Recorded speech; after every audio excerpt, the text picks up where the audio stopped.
Welcome back to Factorio with me, JD, and our quick little tutorial series. Try and get these out in 10 minutes or less. So, this time we're going to do furnaces and ratios. Main reason I'm going to do this is I see a lot of people build short little furnace runs and they wonder why their belt's always empty. And the answer is, you never filled it in the first place. So, we have this simple, repeatable, tileable build that I like doing, and you can see it over here. I've got, let's go to map view. I've got, well, you could see, I've got 8 of these strung together, fed by one coal belt. Now, I've purposely starved that coal belt, but that's for another episode, which you'll just have to wait to see. The correct ratio, and we'll do a deconstruction plan. My inventory is full of crap. The correct ratio is 48 stone furnaces to 1 yellow belt, and 48 steel furnaces to 1 red belt, because red belt moves twice as fast, and a steel furnace has a crafting speed of 2, and a stone furnace has a crafting speed of 1. Nice and simple. Except, we'll come up here and you'll see, does not have full, that's not a full yellow belt. We could fit more plate in there. And there's a reason for that. You'll see, well, this guy's got iron in it, he can't output. This guy, this guy, this guy, this guy, this guy. Oh, he can output. So it's just here upwards. Can't output. And that's a, I wouldn't call it a bug in Factorio. It's a quirk. It's a quirk. There isn't enough room on these belts for these inserters to output. So we need to make some room. And there's 2 ways of doing that. One is we could use some underground trickery. So we could bring that up to there, that up to there. Oh, another one up to there. We could snake this belt out here. And then do a splitter here. And we need to move this up higher. And you'll see we now have a full output's worth. Because we do have the correct ratio. Well, correct ratio is a stretch. It's 47.5 stone furnaces, and we're using 48. So we're making sure it's full in theory, right? So that's one thing you can do to just top the belt up. The problem is, splitters are not 100%. Sometimes they have a quirk where they don't take things evenly. So I much prefer a very different method, which is, again, just dealing with the quirks in the game mechanics. So, we have...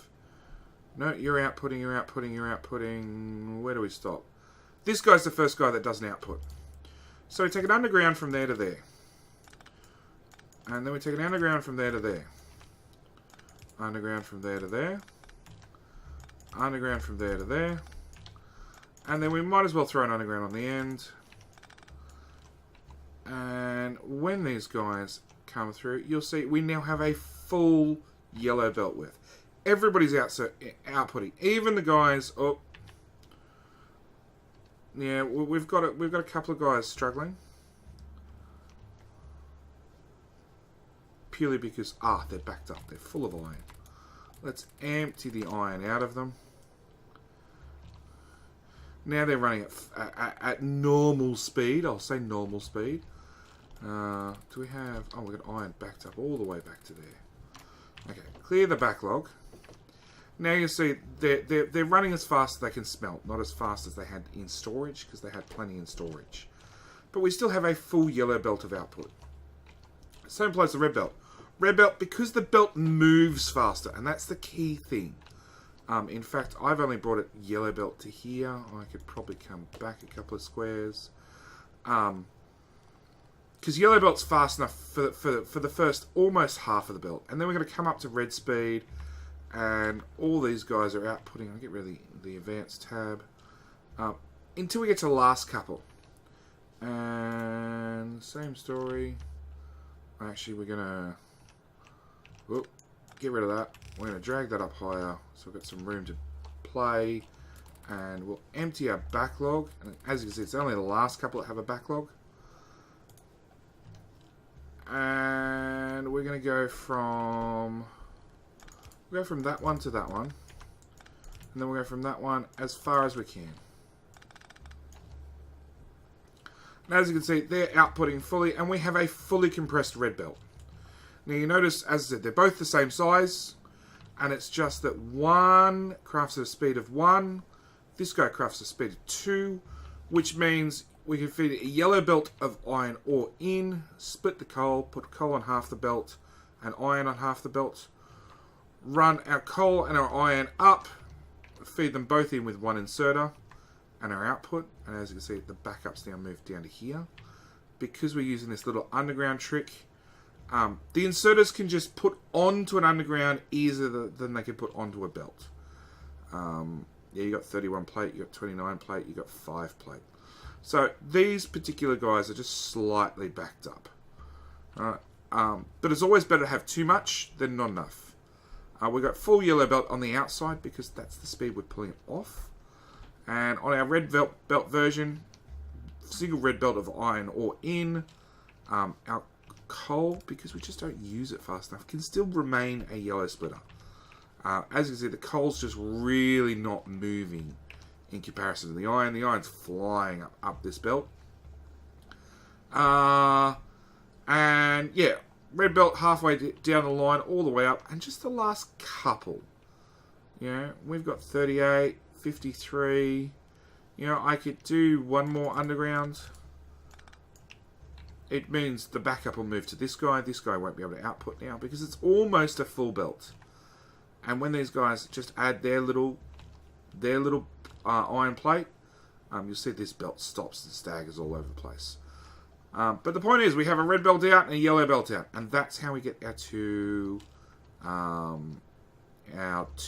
belts. That's how we ratio out a smelter.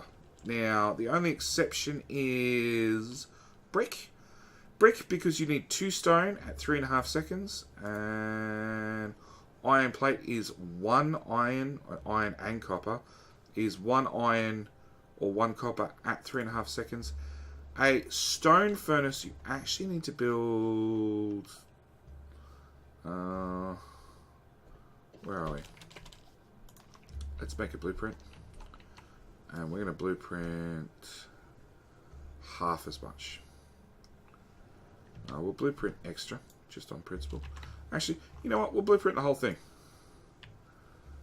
All the way to there. No, I don't want the blueprint string. I just want that popped down. And we'll run some power across.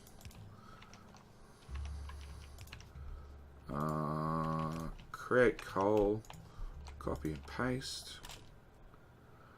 And then we're going to change you to stone. Stone in, stone in. Yeah, my inventory is full of crap.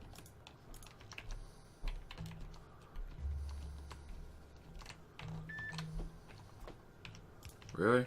I was missing a inserter on a magic blueprint that just puts down everything in one hit. Okay, that's new. Okay, so as we're outputting stone brick, you'll see that our stone only makes it about halfway up our smelting array. Where are we? That's 24, so it'll make it to right about here. Some stone will trickle past, but not a lot. So, if you want a full belt, and it's only if you want a full belt of stone, you need to duplicate this whole build, which of course the other things in the way. Where was it? One of those right there. With one of those. With one of those.